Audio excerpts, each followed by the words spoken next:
सत्संग जी,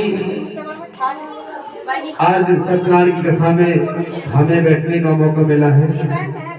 यहाँ रुपया पैसा वस्तु पदार्थ सोना चांदी हीरे मोती नहीं दिया जाता, लेकिन फिर भी अंधकार में डूब जाते हैं लोग। जहाँ पैसा लिया जाता है वहां जाते हैं लोग। एक बहन ऐसे ही सत्संग जी एक बाबा के पास गई। बड़े ध्यान से सुनने की बात है और बड़े आनंद की बात है। एक बहन बाबा के पास गई तो नंबर आया, लाइन लगी हुई थी। तो बाबा ने कहा, बेटी बताइए क्या परेशानी है आपको? कि बाबा मैं क्या बताऊं, मैं तो अपने आदमी से बड़ी दुखी हूं। कि बेटी क्यों क्यों दुखी हो? हट्टा कट्टा जवान है लेकिन मेरी बात नहीं मानता है, खूब कमाता है लेकिन मेरी बात ही नहीं मानता। बाबा ऐसा कर दो जो मेरा पति मेरे अंदर में रहे, मेरी हर बात को माने। तो बाबा कहने लगे, बेटी पति को बस में करने की क्या जरूरत पड़ गई तुझे? अरे पति तो वैसे ही कमा के पत्नी के हाथ में देता है। कि बाबा यही तो बात है, पति मेरे हाथ में देता ही नहीं है और सुनता ही नहीं है। तो बाबा कहने लगे, बेटी तेरा काम हो तो जाएगा, लेकिन बड़े जोखम का काम है, तुझे शेर का बाल लाना पड़ेगा। कि बाबा शेर का बाल में कैसे लाऊंगी, खा जाएगा ना। बेटी उपाय में बता दूंगा, अगर तू लेके आ सकती है तो तेरा भला हो जाएगा।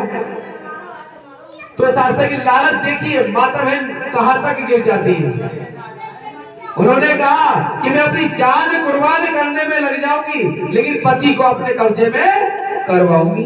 बाबा कहने लगे, धन्य है देवी, चल ठीक है, अगर तुम ऐसे ही चाहती हो तो हम बता देते हैं कि 5 किलो मांस लेके जाना और चिड़िया घर में चली जाना। 1 हफ्ते दूर से मांस डालना और दूर खड़ी हो जाना। 1 हफ्ते नियम से करना। बोली बाबा ठीक है, ऐसे ही करूंगी। फिर बाबा ने कहा कि बेटी 1 हफ्ते के बाद फिर 5 किलो मांस डेली लाना और 1 हफ्ते सामने से डाल देना, दूर खड़ी हो जाना। बोले बाबा ऐसे ही करूंगी। और 1 हफ्ते के बाद फिर जान जोखम में जा सकती है, बेटी डरना मत, निडर रहना। और जब 3रा हफ्ता आए तो सामने पास में आके उसे खिलाना, वो शेर तुम्हें कुछ नहीं कहेगा। कि ठीक है बाबा, मैं ऐसे ही करूंगी। उसने बाबा की बात मानी, पहले हफ्ते दूर से खिलाया। शेर को 1 हफ्ते तक पेट भरकर भोजन मिला। समझने की बात है माता बहनों के लिए कि माता बहन बहुत गलती करती है घर परिवार में, माँ बाप बहुत जल्दी हो जाता है।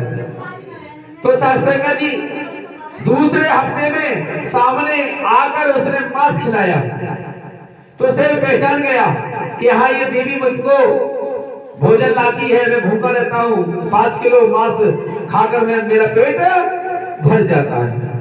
सत्संग जी तीसरे हफ्ते में वो शेर के नजदीक चली जाती है, क्योंकि शेर को क्या चाहिए? भोजन, भूखा है और वो पहचान चुका है। उसने भोजन डाल दिया, वो अपना भोजन खा रहा है और बहन उसके पास बैठ गई और उसके शरीर को सहलाने लगी, प्यार करने लगी, सत्संग जी हाथ फैलाने लगी। शेर को आनंद आया कि खाना भोजन मिल रहा है, टाइम से मिल रहा है और ये देवी हमको लेकर आती है। सत्संग जी उस बहन ने सोचा अब एक बाल क्या तो 100 उखाड़ लूंगी।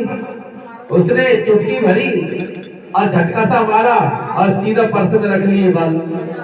सत्संग जी धीरे धीरे हाथ सहलाते सहलाते उड़ती हुई और पीछे की साइड से निकल आई। सत्संग जी शेर खाता रह गया।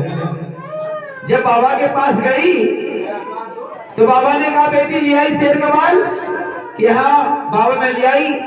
तो बाबा ने कहा, बड़ी बड़ी से बड़ी मर्दानी का काम किया बेटी तुमने, तो अपनी जान जोखम में डाल दी और शेर का बाल ले आई। कि हाँ बाबा, तो ठीक है। तो बाबा ने कहा, जो 4-4, 5-5 हजार रुपए घर को बस में करने के लिए, पति को बस में करने के लिए, सास ससुर को बस में करने के लिए, देवर जेठ को बस में करने के लिए, यही तो चल रहा है, यही तो कर लोगे। दुश्मनी निकालने के लिए 5-5 हजार रुपए दे देते हैं तो बाबा ने कहा बेटी तूने इतना जोखम उठाया, जब तू उस शेर को वश में कर सकती है। एक समझने की बात है, बाबा ने क्या कहा कि जब तू शेर को वश में कर सकती है तो आदमी की कौन सी औकात है।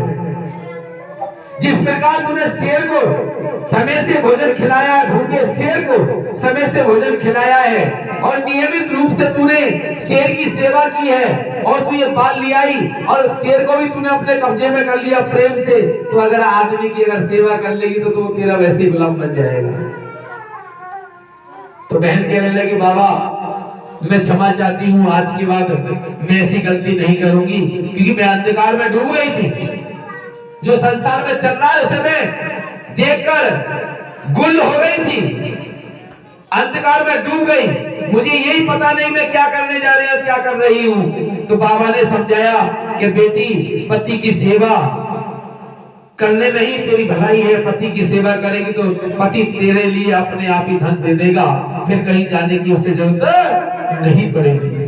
अगर पति से उल्टी सीधी बातें करेगी, बदतमीजी करेगी, अपमान करेगी और गिराने की बात करेगी, माता पिता को कष्ट पहुंचाने की, उसके माता पिता को कष्ट पहुंचाने की बात करेगी, तो तेरे हाथ में कुछ झुंझुना भी आने वाला नहीं है। तो सत्संग जी